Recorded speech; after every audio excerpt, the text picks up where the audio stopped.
Hey, hey! Hey everybody, what's going on? What's happening? Game is done. How you doing, my man? Good, good. I am, in the British terminology, I am knackered. Very tired. But that is because I started playing on a whim. I started playing Hack, HAAK. It's a game I did in my Next Fest demos last year. A Metroidvania I played. I bought it a while back, and I was just like, oh, I need to decompress. Work is stressing me out. I've got so much to do. So I put it on my Steam deck and just started playing it, and bam, I'm like 25 hours into it, right near the final boss. Well, the final ending of the game, and like, yeah, really enjoying it. It was a fantastic game. I almost 100%ed it. It's an absolute blast. A little longer than I thought it would be, but that's largely because of excellent map design. So yeah, I would. If you go back and look at my old Next Fest demos, Hack, I raved about it. I was like, wow, this is amazing. I really enjoy this. I really did. I was right. Yay! So did that while decompressing from work. But last night I was playing it, just like I'm so close to the end. I'm so close to the end, and the next thing I know, it's the wee hours of the morning, and I didn't get much sleep. So yeah, like so close. Who can't sprint when you could see the finish line? When you can see it, it's literally within sight. You're like, come on! And you're like, it's 3 in the morning. No! Yeah, complete So yeah, I'm opposite. going to do that literally the moment we stop. I'm just going to go boop straight back onto that and get that knocked out. Otherwise, Man. good. How are you? Oh my gosh, well that was good to hear. Yeah, I know you feel about me stressed out. Work. Well, in fact, you know what? No, I've just switched job recently. And it's considerably easier. Last gig I had to I had to push through the trenches. Because I had to go very far to work, but now my place is around the corner. Um, uh, but still, I've been busy trying to edit something for you, everybody. Me and Gamer Dan, we had an interview recently with a very, let's say VIP, a guy that we were really happy to know, and we're going to show you hopefully this week of what he's all about. But Yes.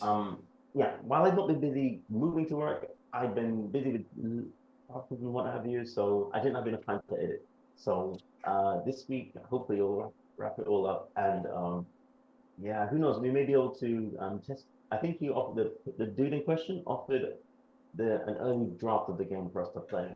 So that may be well, maybe who knows? Maybe we can't show that, but it'll be lovely to play also. That would be a hard sell, but it is. We're very excited. We've talked to this guy. He's an up and coming developer for a young company. He's got a really great idea for a game. He's kind of gotten his Sisyphean task. He's got to push his rock up the hill.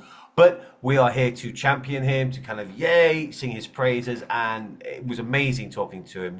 The first half, we talked about a lot of different things. I went into a little bit more detail than I should have on the gameplay side. But we also talked about gaming culture from his home country and what it's Mm. like there. For very very insightful, very interesting states, and something we weren't really aware of. So yeah, the video is taking a little longer because it's a different format. It's not just this informal chatting. It is more of an interview, and there are some problems. We had some technical difficulties. So Yeah. that's being done. But that said, we've got some very exciting things that are coming down the pipeline. We can't talk about it just yet. We need to make sure that all our T's are crossed and I's are dotted. But yes, you might see us ramping up, doing a little bit more, a lot more things being uploaded. There's a reason for that, but we can't go into it. That said, what's going on in the news right now? Let's talk about what's going on. I want to touch base on the stunning stupidity of Microsoft. This is the absolute tone deaf Microsoft decisions. Now, it's not Xbox per se, but it is. Microsoft fired 9,000 people. I'm sure many people have seen it in the news. It happened. Microsoft. Oh, 9,000 they did. layoffs. Yeah, it was brutal. This was about 2 weeks ago. Another massive layoff to the industry. It's the more anti-capitalism, the more socially minded members of the gaming community have argued that this is just a terrible result of companies that expect infinite growth. That a company that does well, that's not good enough. The company needs to constantly be making more because the shareholders have expectations. They want to see a better return on their investment. And it's impossible. It's like a perpetual energy machine. It doesn't exist. You can't have perpetual growth because eventually you subsume the entire GDP of the country and then the continent and then the planet. And then how do you grow from there? It's fantasy. But the gaming industry has been growing aggressively in the past 20, 25 years. It is the premier entertainment form. The kind of money that we're seeing now is staggering, eye-watering to people who started in the industry. So there is this idea that they could just keep milking money out of people. And when they can't, what do? They make layoffs. People lose their job. They Yeah. lose their livelihood because it looks better on a profit margin scheme. And even in the film industry, we see this. You know, last year, or it was 2 years ago, Warner Brothers filmed and produced an entire movie, the Batgirl movie, with Brendan Fraser as a villain. I was like, yeah, I'm down for that. It's not going to be my favorite Bat fill in the blank movie, but I'd be down for watching that. No, they cut it. Literally, right at the finish line, they had it in the can. They were doing post production. They cut it for tax purposes, which, even if it was a bad movie, you know, it's just evil. But they did this, and now people are livid, absolutely livid. New work ads. Yeah, they are advertising. Microsoft is advertising for new staff, specifically artists. And they used AI to do it. Oh dear. Yeah, it is stunningly, it is catastrophically tone deaf. It is like crazy that they would do something like this. I tell you what, I'm trying to bring up a video to show off what's been happening. But right, I have. Here we are. Okay. There we go. Right, I'm going to share screen. We can watch. Sorry about the timing. What advanced portion of the screen? Yeah, there we go. We got it. Oh my God. Yeah, so this is Garrett the Gamer again. Big fan of his. He's cute. It's funny. He just kind of superimposes his face. But this is a video he did after the layoffs. So with that context, check this out. Hey, Breadbox, which way do your monitors face? Reversed? Why is he asking me which way my monitor faces? Are you serious right now? Yeah, did I miss something? Clearly, it's because of this. The Xbox graphics hiring post? What's wrong with that? Aside from the fact that you just laid off 9,000 people, those layoffs were Microsoft, not me. Okay, but this graphic is clearly AI generated. What? How can you tell? Look at the monitor, Breadbox.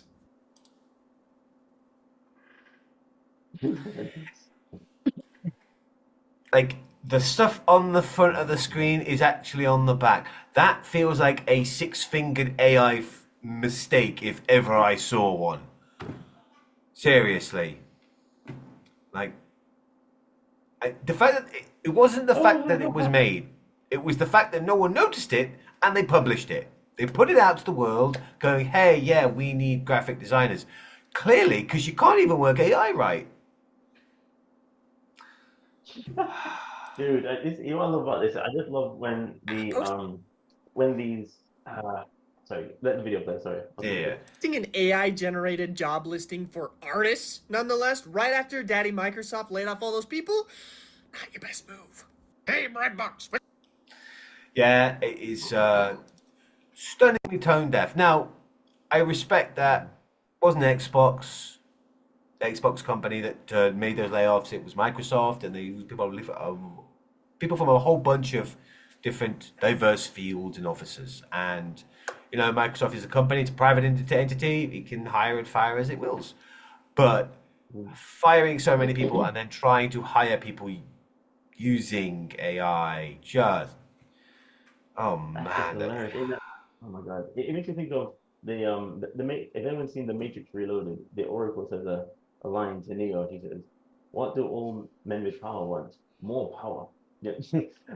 It's hilarious how what happens in this AI era where people feel emboldened to be more, but not authoritarian, but tyrannical, I suppose, and they just feel like to treat people as so expendable, and they're suddenly faced with a world that I've been describing for quite a while. I think, as we've been discussing, the world doesn't work without real people.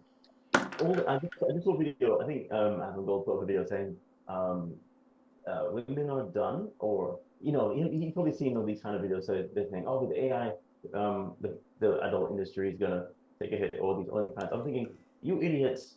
Nobody, the OnlyFans not going anywhere. I'm just gonna say it bluntly because you it's can't the build an oldest AI. Exactly. Exactly. Yeah, that's the thing. I mean, some people you have to understand that like I say, like when Elon was saying, the issue AI can take over so many jobs, but the issue is fulfillment. I'm like, of course. If you think AI can replace humanity and fulfill you at the same time, ask it to eat your food for you, and see how fulfilled you are. And ultimately, you're gonna come and start realizing that this AI doesn't really not only care, but it doesn't exist. It actually, without our input, it doesn't know. It, people have to learn. I think. Just think. I mean, I'm giving these.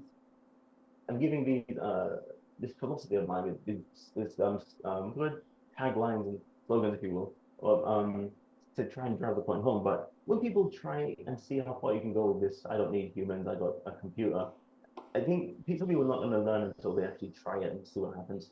So yeah, they're gonna have to get what's coming to them, Xbox, but via Microsoft.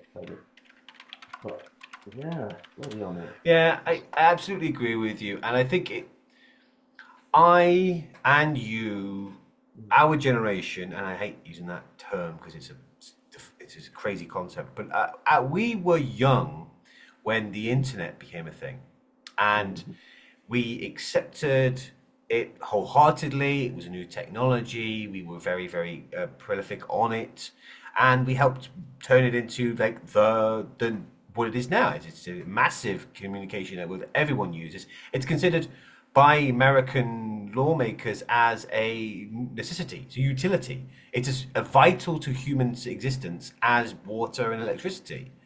And there was a time, when electricity was being set up and people were like, oh, wow, fancy new thing. And now you can't function. You can't live in a house without electricity because so much of our basic necessities are tied to needing a power source. And internet is true. It's become a utility. We need to use it for communication, barely just a baseline to communicate with people. Companies, banks, governments communicate with people and do their business through the internet. So if you can't get on the internet, you can't function in modern society, as well as entertainment and social interaction. So AI is this generation's new tech. And I can see that people are excited about it. I can see that there are amazing possibilities. But just like, these other advances, you need to treat it like a utility. Like it's a thing you do to do other stuff. I don't pay my power bill because, wow, power is great. I pay my power bill because it powers my refrigerator, my freezer, my computer. I use it for something. And the same for the internet.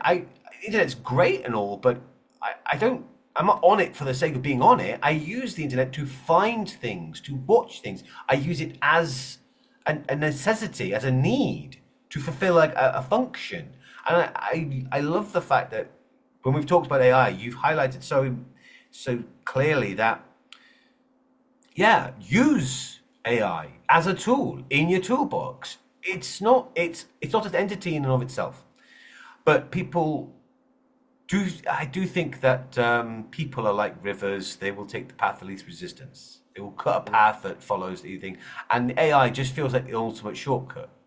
Like, hey, we'll buy a product, punch in a bunch of numbers, and then the thing will function like fulfilling a service, fulfilling a need in the company, or fulfilling a need for fill in the blank. You know, it will do the thing. We had to pay someone, and we had to pay them benefits, and we had to allow for the human condition and the human error to serve a function. Well, this thing, we just pay for a product, and then boom, it does the thing. It feels like a holy grail for any industry, but it's always going to need human oversight. You know, it's going to need someone to double check the math, because sometimes the math ain't mathing. There's a there's this cute video that I actually want to share that I saw that I love this creator. Here it is. Please. Yeah, Alberta Tech. She's a coder, but she does cute, funny videos about coding, about the industry, about making these kinds of things. And this is how I feel like. I feel that this is a fairly accurate skit about the modern coding industry. Check it out. Fix this method. I have deleted the method. What? The method was broken. Right, so I asked you to fix it. Well, the code compiles now. Okay, try again. I want the method to compile and the code to still exist. Okay, done. You just added a comment. Yes, to do, fix. How was that helpful? Well, it was broken. You know, you really should fix it. It doesn't even compile. That is your job. Try again. Okay, and done. Where did it go? I moved it to the appropriate library. I don't see it anywhere. Did you delete it again? Okay, let's try this again. I want the method to convert the format of an image and still exist and be in the same place. Okay, completed. Okay, great. It works. And I added unit tests for you. Oh, thank you. No problem. I guess I'll just send this for review then. Hey, Alberta, why did you send me a pull request that only returns a picture of a can of sparkling water? Please.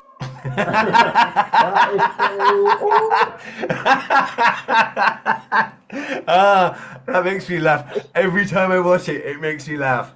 Like that feels like human experience that is too accurate, too specific to not be an actual experience. She's very funny. Yeah, check it out. Alberta Tech. She's very, very funny. But yeah, that's what it feels like with AI, because you can't ask it to do something it doesn't know how to do, and it doesn't know how to do anything unless you tell it how to do it. So. No. I got to promote it. I'm gonna share it. What's her name? Alberta Tech. I'll give you the link. Okay, Alberta Tech. That one. I'm Tech comedy and AI hot takes.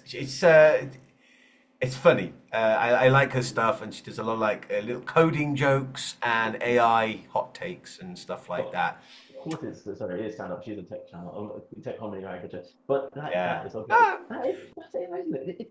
It just and people in the comments give me a shout. Give us a thumbs up if you ever been in a situation like that. You just ask it to fix something. I'm a coder myself, but that's why I showed you. I knew you'd get this. Yeah, I mean, when I was developing a game this last year because of my classes, I was saying, okay, fix this, and it just the weirdest thing happened. It fixed a problem, and it's not what I've asked it to do. It's like, okay, listen, can you do this? And then, I'm sorry, and it does it again. I'm like, are you stupid? I actually write, are you stupid? Oh, I'm sorry. Eventually, at some point, it says, calm down. It's like, don't tell me to calm down. And then it's like, and then it just erases everything and gives me something completely different. I'm like, wow, this is the limit of AI. It doesn't. It's not the impetus. I think I said it before. Aristotle's three modes of proving something. Phrase it. Logos, ethos, and pathos. Right. Sure. AI has logos and pathos. It has authority. Pathos attains authority and has logic. It does not have ethos. Just like with of course the most basic way to show what pathos is. You talk about love. You love somebody, can you prove it? no matter what you say to me, I can say you're lying because I don't know what you're feeling inside, and you have to be the one to say this is real. This is why opinions are true, also not just facts. The fact checking isn't everything. It's actually what you say in some cases, and It's why I think that's why people these days often say, "This is my love language." I, Like this is the way I express love. So at least you're like, "Oh, I can see that you're trying to express it in an." If my love language is different, at least I acknowledge you're trying. This is not what I would like, but I get that this is how you show it. Do you do it by actions? Do you do it by touch? Do you do it by conversation? I think it's a nice expression, a nice modern advancement. But yes, you were saying. Yeah, in fact, it comes back to that term that some people have issues with it when people talk about when people talk about like my truth. Even what they're trying to say is a truth. Grammatically it's incoherent, but you can say it's a truth or one of my truths, and it's just my perspective because this is the way I see the world. And it's funny, you have these devil's advocates who say, you know what, yeah, well, they'll be able to be like Bender. Oh, of course, that'll be lovely to see actually, Bender from Futurama. But it will be able to have their own experiences and then they'll have their language of love too. At the end of the day, it doesn't know what love is because we don't even know what it is. We just Yeah. feel it and we acknowledge it. And that's the beauty of it. This is actually one of God's way of protecting us, you might say. I say with that we don't know what love is, that we just know that it is. That we and we agree on what we say is good. I can say this, AI is like, for AI, I can say, I know I'm gonna make the best candy company in town by putting more sugar in my candy because if I have the most sugar, I'll have the biggest positive response. People respond well to sugar, so here you go. Yeah. But Sugar makes people happy. Sugar makes people the dopamine go off in your brain. So more sugar equals more happy. yeah, they would say, no, it's too sweet. And what do you mean too sweet? And that's how it works. And so ultimately we have to agree on what is good by not by I know what you I know what sugar tastes like to you, but I agree sugar tastes good. You agree sugar tastes good individually, separately. And we agree that this candy is good. It means different things to us, but whatever it means is the actual mystery. The actual taste of the candy, AI can't know. Yeah. Yeah, Well, for time, yeah, I think over time AI is only going to get smarter and smarter because technology will advance and advance, and it'll get better and better. It's going to reach a point of general intelligence, general understanding. It's whether it's here or now, but yeah, people have this pie-eyed dream of what it can do, and you're like, no, it's just a thing that does a thing, and don't ask it to do anything more complicated than that. it's a great But actor. I think that's it. It can act, of course, but yeah, it does not live like us. It doesn't die. It's not born, does not die. Then I mean, that's one huge it's thing. funny because you see patterns in AI work, certain phrases, certain terminologies.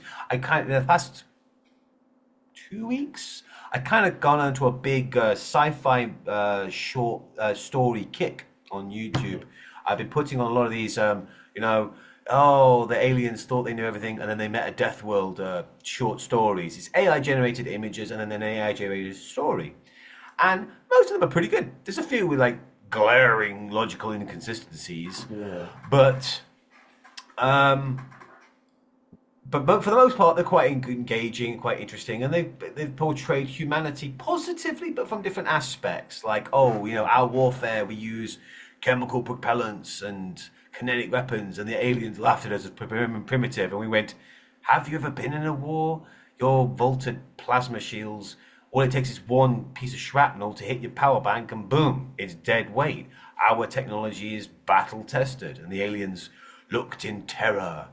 Or the realization hit them like a blow, and then there was a political engagement between two species, and the human made an utterance, and the realization hit them like a blow.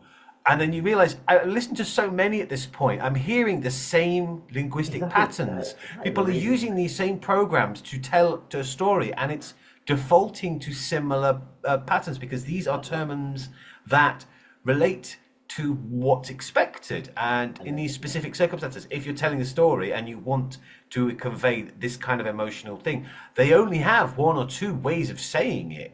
So I've heard the same phrases over and over and over again because that's all they know at this point. It's going to get better. The more knowledge and more stories that it absorbs is better. So far, it's good that we can spot it at least because it's training us to different. I think what I love about this whole era that we're going into is that we're learning to understand. I think every era does this. It helps us to appreciate what is so special about real efforts. I mean, real people. They're different, and why we need to put our hand to the grindstone sometimes. And when I mean, that's the thing. I got into YouTube.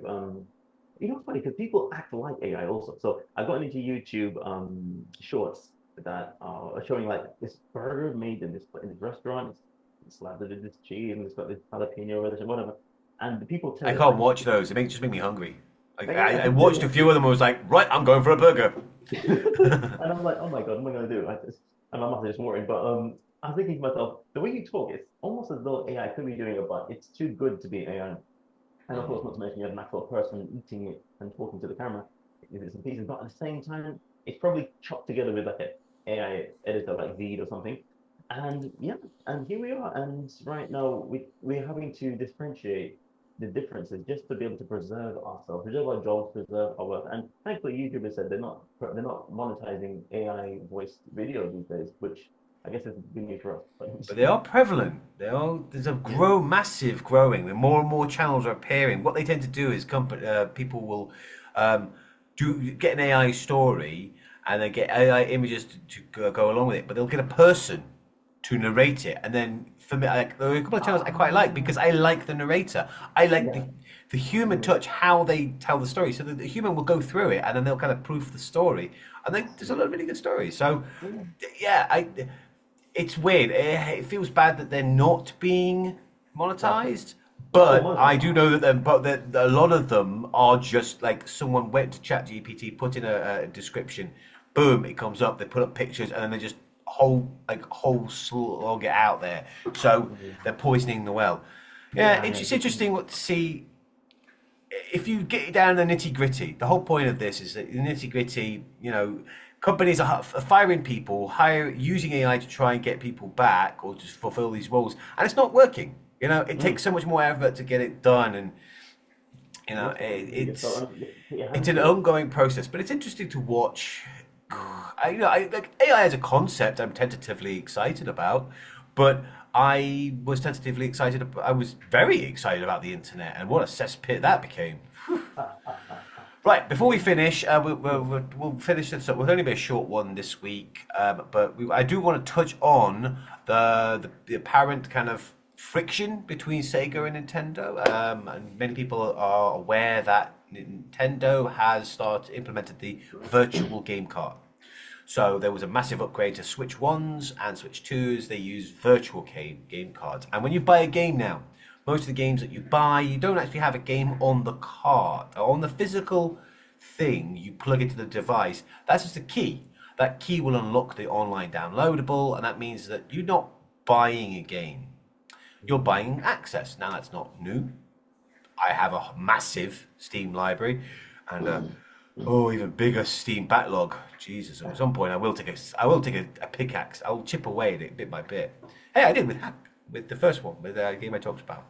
But they have more control. People didn't like that, but the option to release a game on a physical cartridge is still available. They still release the card. They just kind of kneecapped anyone who wants to because they physically limited how big the cartridges are, and then they've made it more expensive. I mean, it costs pennies to put a thing up on a digital store, but it costs like $17. I think it's $17 or $16 in American currency to make a cartridge. So the company has to offset that cost of mass production.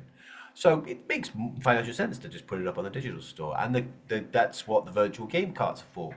But Sega's new upcoming game, people are excited about it. The Sonic Racing, we're traveling through worlds. It's basically Sonic kart racing, but it's got the parallel world thing of Ratchet and Clank, a rift, which was mentioned in the interview. And so, hey, little teaser for you there. But that game is entirely on the cartridge. On the physical cartridge, and people were, all of a sudden there was a flurry of people going, oh, Nintendo are going to fight back, so Sega's fighting back, and what's Nintendo going to do? I just want to cool your jets. Anyone who has heard about this, I want to be the Every party needs a pooper. That's where they called you party pooper. I want to party poop this whole thing and say, hey, this is going to be I reckon this is a case by case. This is a game by game decision. They're probably going to lean towards physical cartridges for younger audiences because they don't need permissions and accesses and internets. Kids can just buy the game, plug it in, and play it straight away. Whereas the games are only getting bigger, and a lot of them are struggling to fit on the cartridges. So even now, even games that have data on the cartridge still require massive downloads. So yeah, this isn't third parties fighting against the tyranny of Nintendo as much as I would like that to be true. It's just not. I will one quick video to talk about another terrible decision.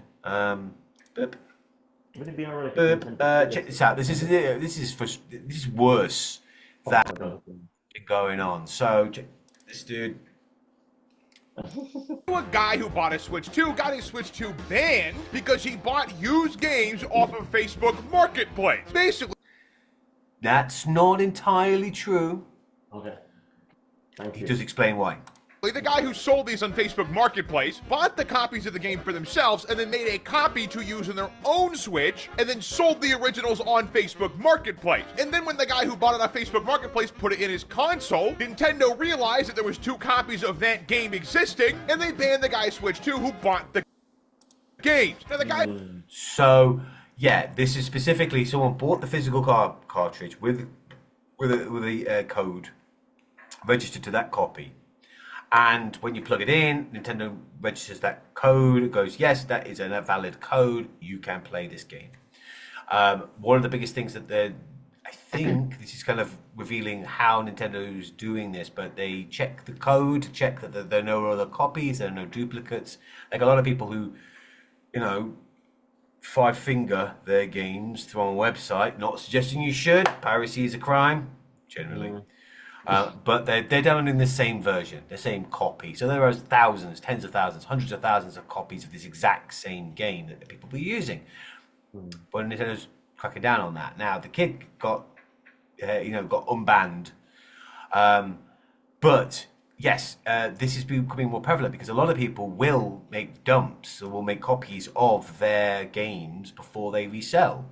You buy the game, you play the game, you back up your game for future use, and then you sell. That's a common thing people do, but it's screwing with Nintendo's protection services. Who bought the games off Facebook Marketplace has been unbanned after he showed Nintendo the Facebook Marketplace listing where he bought the games, but it's still pretty crazy Nintendo just bans your console if it detects something like this without any warning at all. And also, this is more scary. Switch 2 perma bans are so permanent that not even Nintendo itself can overturn them, as one user named Twinkle Link discovered to their horror. Permanent system bans cannot be revoked. So even if it's done in error, even if Nintendo kind of jumps the gun and makes a mistake, that Switch 2 is bricked. In every sense, in the absolute literal sense of the word, it's truly bricked. Nobody can unban it. It's done. This must stop. This must stop.